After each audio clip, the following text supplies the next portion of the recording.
तो टॉपिक चल रहा है विधानमंडल की शक्तियाँ।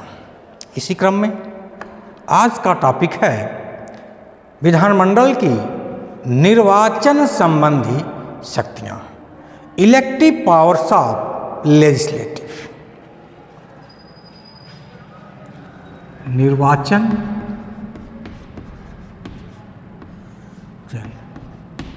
संबंधी शक्तियाँ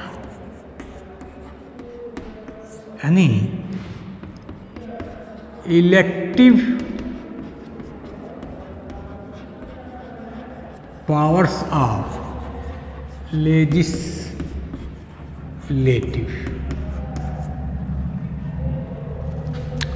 तो विधानसभा के सदस्य राष्ट्रपति के निर्वाचक मंडल में शामिल होते हैं, परंतु उसके मनोनीत सदस्यों को यह अधिकार नहीं प्राप्त होता। जो विधानमंडल के मनोनीत सदस्य होते हैं वो राष्ट्रपति के निर्वाचक मंडल में शामिल नहीं होते हैं। अन्य सभी विधानसभा के सदस्य राष्ट्रपति के निर्वाचक मंडल में शामिल होते हैं। विधानसभा के सदस्यों द्वारा राज्य की विधान परिषद के 1/3 सदस्यों का भी निर्वाचन किया जाता है। विधानसभा के सदस्यों द्वारा राज्य की विधान परिषद के 1/3 सदस्यों का भी निर्वाचन किया जाता है। विधानसभा के अध्यक्ष तथा उपाध्यक्ष का चुनाव भी विधानसभा द्वारा अपने सदस्यों में से ही किया जाता है। और विधानमंडल की अन्य शक्तियाँ हैं एवं कार्य हैं। देखिए, पहला है विधानसभा अपने अध्यक्ष अथवा उपाध्यक्ष का निर्वाचन करने के साथ साथ उन्हें पद से भी हटा सकती है। विधानसभा अपने अध्यक्ष एवं उपाध्यक्ष का निर्वाचन करने के साथ साथ उन्हें पद से भी हटा सकती है। दूसरा है विधान परिषद अपने सभापति एवं उपसभापति को चुनती भी है। विधान परिषद अपने सभापति एवं उपसभापति को भी चुनती है और उन्हें पद से हटा भी सकती है। उपरोक्त दोनों मामले सदन के समस्त सदस्यों का साधारण बहुमत प्राप्त होता है, पर 14 दिन की पूर्व सूचना देना आवश्यक है। थर्ड है अनुच्छेद 169। अनुच्छेद 169 क्या कहता है? अनुच्छेद 169 के तहत विधान परिषद की स्थापना हेतु इस आशय का प्रस्ताव विधानसभा द्वारा अपने कुल सदस्यों के बहुमत तथा उपस्थित और मतदान करने वाले सदस्यों के 2/3 बहुमत से पारित किया जाना आवश्यक है। चौथा है राज्य की आकस्मिक निधि की स्थापना भी अनुच्छेद 167(2) में है। राज्य की आकस्मिक निधि की व्यवस्था जो है अनुच्छेद 167(2) के अधीन राज्य विधानमंडल द्वारा ही किया जाता है। यह आकस्मिक निधि राज्यपाल के व्यधीन होती है।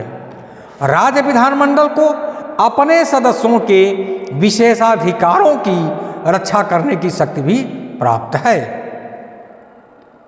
छठवां है विधानमंडल अपना अवमान करने वाले व्यक्तियों को दंडित भी कर सकती है। इसे अवमान के लिए अपने सदस्यों को भी दंडित करने का अधिकार भी प्राप्त है। विधायी प्रक्रियाएं, लेजिस्लेटिव प्रोसेस, विधायी प्रक्रियाएं क्या है या विधायी प्रक्रिया संबंधी प्रावधान। तो भारतीय संविधान के अनुच्छेद 196 से 206 में राज्य विधानमंडल विधायी प्रक्रिया के बारे में प्रावधान किया है। भारतीय विधायी प्रक्रिया संबंधी प्रावधान।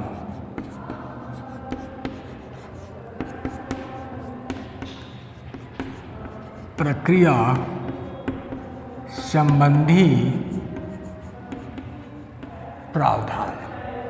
तो भारतीय संविधान के अनुच्छेद 196 से 206 196 से 206 में राज्य विधानमंडल विधायी प्रक्रिया के बारे में प्रावधान किया है।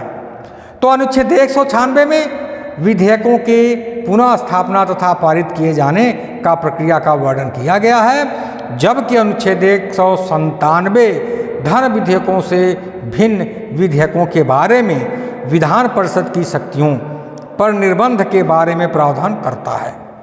अनुच्छेद 198 में धन विधेयकों के बारे में विशेष प्रक्रिया का वर्णन है।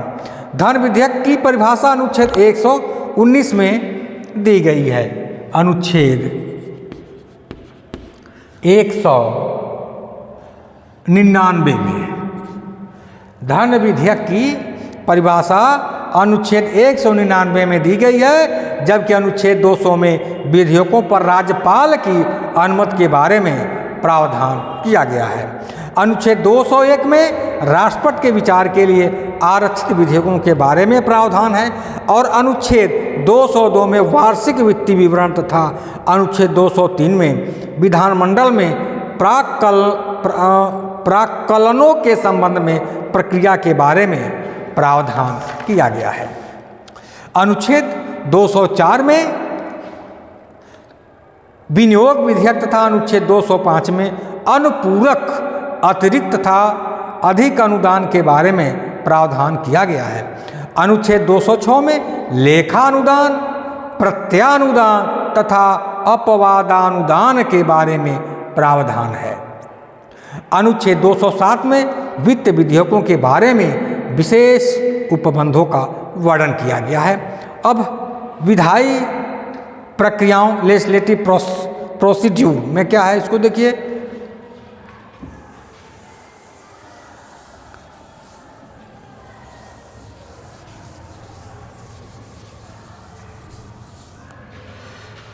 विधायी प्रक्रियाओं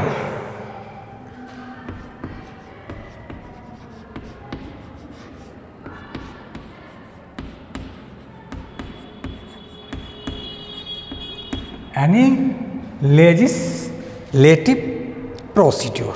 तो संविधान में दी गई विधायी प्रक्रिया के आधार पर विधेयकों को दो भागों में विभाजित किया जा सकता है। पहला है साधारण विधेयक और दूसरा है धन विधेयक। दो भागों में, साधारण विधेयक और दूसरा है धन विधेयक।